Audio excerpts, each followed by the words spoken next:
இந்த வீடியோவில் அந்த சின்ன பையன் தனது அப்பாவுடன் ஸ்கூலுக்கு போய் கொண்டிருக்கிறான். அந்த வழியில் ஒரு யானையின் காலில் சங்கிலியால் கட்டப்பட்டுள்ளது. யானைக்கு யானை பாகன் இறை கொடுத்து கொண்டு இருக்கிறான். அதை பார்த்து அந்த சிறுவன் தனது அப்பாவிடம் கேட்கிறான், அப்பா இவ்வளவு பெரிய யானையா இருக்கின்றதே, இந்த சின்ன சங்கிலியால் கட்டி போட்டிருக்கார்கள், இதை அறுத்துவிட்டு இந்த யானை ஓடிவிடாதா என்று தனது அப்பாவிடம் கேட்கிறான். அதற்கு அந்த அப்பா சொல்கிறார், யானை எளிதாக அந்த கயிறை சங்கிலியை அறுத்துவிடும், ஆனால் அப்படி செய்யாது. சங்கிலி கட்டியிருந்தால் யானை அந்த இடத்தை விட்டு போகாது. ஏன்னா யானை குட்டியாக இருக்கும்போதே இது மாதிரி சங்கிலியால் கட்டி போடுவார்களாம். அந்த குட்டி யானை அந்த சங்கிலியை அறுத்து கொண்டு ஓட முயற்சிக்குமாம். முயன்று பார்த்து போதிய வலு இல்லாத காரணத்தினால் நாளடைவில் அதனுடைய முயற்சியை கைவிட்டு விடுமாம். நம்மளால முடியாது அப்படிங்கிற மைண்ட் செட்டுக்கு அந்த யானை வந்துவிடும். கலந்து அந்த குட்டி யானை பெருசானா கூட தன்னுடைய இப்போது வலிமையை உணராமல் பழைய இதை நினைத்து கொண்டு அந்த சங்கிலியை அறுப்பதற்கு முயற்சி செய்யாமல் அப்படியே விட்டுருமாம். சங்கிலிக்கு பதிலாக ஒரு கயிறை கட்டியிருந்தா கூட அந்த இடத்தை விட்டு யானை நகராதாம். இந்த உதாரணம் யானைக்கு மட்டுமல்ல, நமக்கும் பொருந்தக்கூடியதுதான்.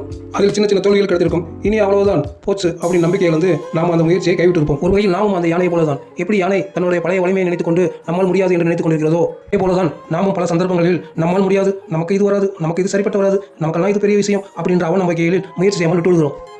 குழந்தைகளே, நாமும் அந்த யானை போல் இல்லாமல் நாம் எந்த ஒரு விஷயத்தை செயல்படுத்தினாலும் அதில் சிறு சிறு தோல்விகள் வரத்தான் செய்யும். அதையெல்லாம் பொருட்படுத்தாமல் நமது முயற்சியை எப்பொழுதும் கைவிடக்கூடாது.